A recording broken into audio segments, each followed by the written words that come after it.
Hi there readers, so I'm back in the garden to do this week's read through. I nearly didn't come out here because it's much more overcast today, but when I looked out to check there was loads of sun and it was beautiful under my grapevine, and of course now I'm here it's gone all shady. But I have a cup of tea, so I'm all good to do this reading, the second one from Mel Robbins' High Five Habit. So today I'm starting on page 67, so quite early on in our reading goals, in our second week's goals. I made a note on this section that I felt this whole section everyone could identify with, so I thought it was a really important one to share with all of you who are reading the book, and especially with those of you who are not such prolific readers or who haven't yet committed to reading this book, so that you can enjoy this section and understand why making the effort to read this book will pay off. So I'm starting on page 67. Let's get into it. A terrible, horrible, no good, very bad 3 years. One of the worst periods of my life was during law school, which is where my anxiety that had been building since childhood culminated in a wildly self-destructive streak. For 3 years straight, I woke up in a panic because once I'd got to law school, I knew I didn't want to be a lawyer. But since I had no clue what I wanted to do with my life, I had no idea what else to do. I was constantly on edge, stressed out, falling behind, and my thoughts, actions and habits just perpetuated those feelings. Plus, I was surrounded by all of these people who were excited to be in law school, which made me feel like I didn't belong there. I felt incredibly alone. I hated all the reading and writing that are requirements for being a lawyer. I hadn't yet learned that I have dyslexia and ADHD. I was on a path of self-destruction. My daily routine was as follows. Wake up hungover, think, damn it, I'm late, why do I keep doing this? Stare at the ceiling, thinking about my classes for the day and how behind I am on my homework.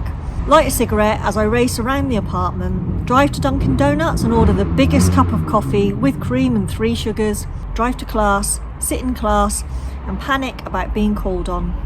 Pick at a salad for lunch, sit alone in the library and try to study, procrastinate for several hours talking to a friend, drive home, split a bottle of wine with my roommate and fall asleep, wake up hungover. It was the perfect routine for creating a big fat disappointing life for myself, right? And I didn't stop there, I kept going.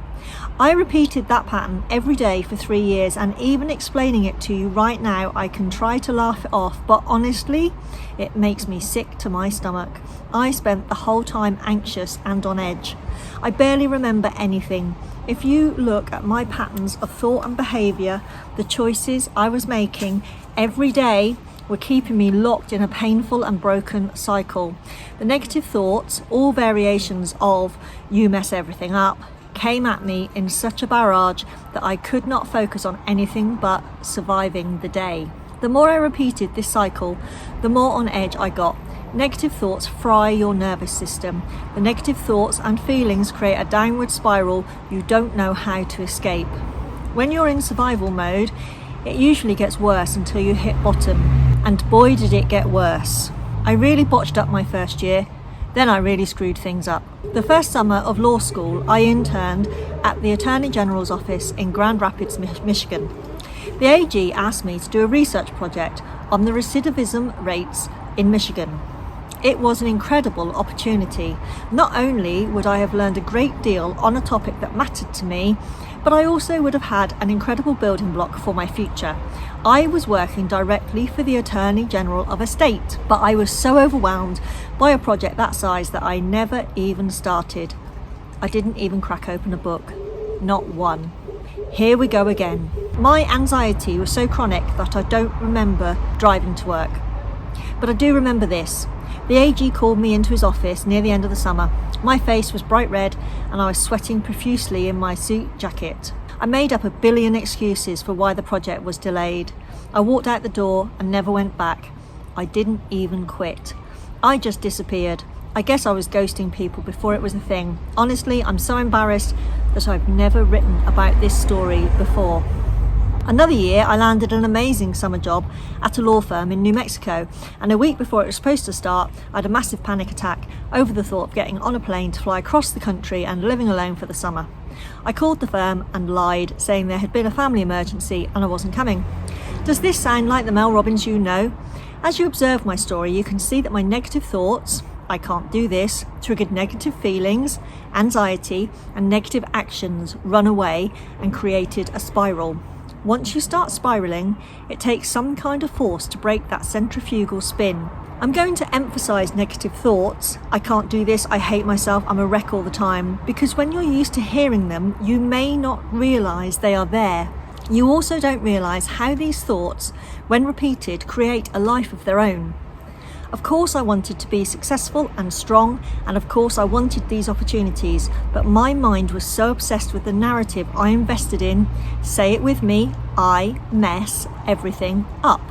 I could not perceive the massive project with the AG or the summer job in New Mexico as opportunities. As soon as something felt overwhelming, I had to shoot them down or run for the hills, because that's what you do when you believe you screw everything up, even if it means you leave your dreams by the roadside. And naturally, once I bailed on these two wonderful opportunities, it only made me feel worse about myself. The downward spiral deepened, more negative thoughts, more shame too, which takes your spirit right down with it. This is so foundationally important that I need to repeat it. When your negative thoughts increase, you may get trapped in the spin cycle of catastrophic thinking. That's basically what I did during law school. I piled on the negative thoughts until I suffocated. I hit rock bottom. I felt like a gigantic sledgehammer smashed my life to pieces, and I was the one wielding it. No matter what I did to try to fix it, I constantly crashed and burned. I had none of the tools you are about to learn. I didn't know the link between my childhood trauma and my self-destructive behaviour. I also didn't know how to stop aiming my mistakes at myself. I didn't know how to stop believing that the bad things proved I was intrinsically a bad person. I was so ashamed of myself and things I kept doing, so I did what most people in pain or crisis do. I tried to numb it. There are a million ways we numb ourselves and try to bury pain. Alcohol, drugs, impulsive shopping, emotional eating. Then we turn to page 71. This is your comeback story. But here's the profound insight I gained that I want you to hear. When you think you've messed something up, you start to hate yourself. When you hate yourself, you inevitably do things you hate. Your thoughts create a downward spiral. I've also learned the opposite is true.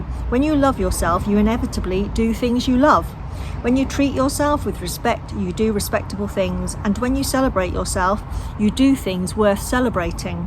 As we talked about earlier, you can change this. Right now, it's your subconscious and all your past programming versus you. Interrupting those self-loathing feelings that take you so low, shame, regret, failure, zero self-worth, forces you to see the truth. You aren't broken, you're blocked. You may have done some things that are pretty bad, but you are not a bad person.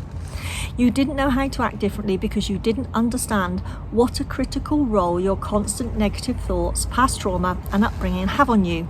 The first step: forgive yourself for all the things you did while you were just trying to survive. The next step: silence, then evict the bully that lives in your head. Now, your thoughts may not be as negative as Mel is referring to, but I think there is some of all of us in that story with Mel. Whether you recognise yourself here or can just acknowledge that anything negative you feel about yourself isn't true or can be changed, simply starting the high five habit is a way to change how you see yourself and how you see your world. It's a way of forgiving yourself. It's a way of giving yourself permission to move on from the things that happened and the mistakes that you made. You don't need words. Simply taking this action every single day can help you move on from a lot of things you might not even know are there. Remember when we did Atomic Habits, and the kind of foundational quote to Atomic Habits was to remember that the quality of our lives often depends on the quality of our habits. I think the high five habit is one to really value among all others, because it changes how you see yourself and it changes how you see your life. that opens up a whole lot of possibilities in all areas of your life. I hope you're enjoying this book, and I very much look forward to the next read through. Bye!